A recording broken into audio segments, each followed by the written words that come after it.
Azam campus इथं तब्बल 20,000 कोटींचा घोटाळा झाल्याचा आरोप डॉक्टर सलीम बागवान यांनी केला असून याबाबतचे निवेदन नुकतेच मुख्यमंत्री देवेंद्र फडणवीस यांना सादर केलंय। या गंभीर आरोपांच्या पार्श्वभूमीवर MCE सोसायटीचे सचिव इरफान शेख यांच्याशी संवाद साधला असता त्यांनी सर्व आरोप निराधार व खोटे असल्याचे स्पष्ट केलंय। शेख यांनी सांगितलंय की संस्थेच्या कामकाजात पूर्ण पारदर्शकता आहे आणि कोणत्याही प्रकारचा आर्थिक गैरव्यवहार झालेला नाही। त्यांनी डॉक्टर बागवान यांचे आरोप तथ्यहीन असल्याचं नमूद करून संस्थेच्या प्रतिमेला डाग लावण्याचा प्रयत्न होत असल्याचा दावा केलाय। ऐका काय म्हणाले सचिव इरफान शेख। जी सलीम बागवान यांनी जे काय प्रेस घेतली आहे आणि त्यामध्ये जे काय 20,000 कोटींचा आरोप केलेला आहे त्या बाबतीत आपलं काय प्रतिक्रिया आहे? आता हे जे 20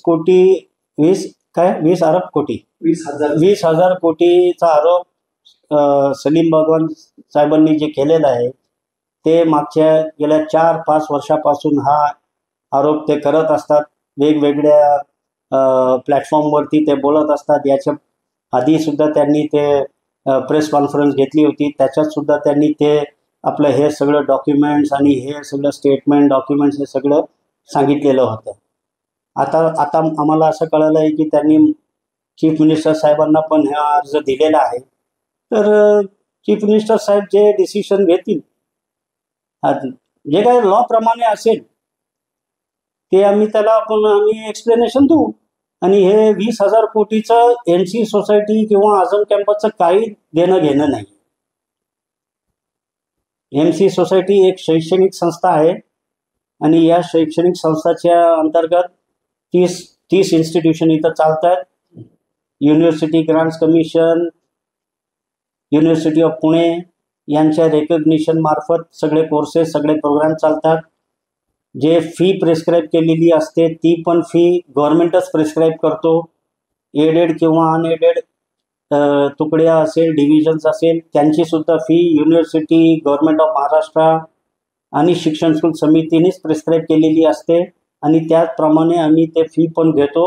उलट त्या फीमध्ये गोरगरीब स्टुडंटसाठी किंवा ब्रिलियंट स्टुडंटसाठी ही संस्था स्कॉलरशिपसुद्धा देते, फायनान्शियल सपोर्टसुद्धा देते। त्याचे सगळे आमच्याकडे म्हणजे तेच आमचा प्रोसिजरच आहे। गेल्या 10 वर्षापासून आमचं एक प्रोग्राम घेऊन आम्ही जवळजवळ 4 कोटी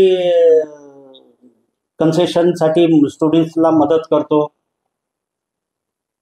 ठीक आहे सर, तुम्ही सांगताय की अनेकदा तुमच्यावरती आरोप झाले, पण त्याच्या अनुषंगाने आपण ते काय डिफॉर्मेशन असेल किंवा कायद्याने आपल्याला सगळ्या गोष्टी दिल्या आहेत, ते तुम्ही का केलं? ते आता इनामदार साहेब जे आहेत ते बघतील ना। त्यांच्यावरती पर्सनल अलिगेशन लावलेले आहेत। हा जे काही व्हिडिओ आता त्यांनी ते व्हायरल केलेला आहे आणि मागे सुद्धा असाच व्हिडिओ त्यांनी व्हायरल केला होता, त्याचे जबाब इनामदार साहेब, कारण त्या व्हिडिओमध्ये ते फक्त इनामदार साहेबांबद्दलच बोलतोय। बँकचे चेअरमॅन, बँकचा बोलतोय, संस्थेचा बोलतोय। आता आझम कॅम्पसला आणल्यामध्ये याच्या आधी तर तो प्रत्येक वेळी बँकाबद्दलच बोलत होता। तर त्याला आम्ही आता काय जबाब द्यायचे? ते जबाब देणार इनामदार साहेब।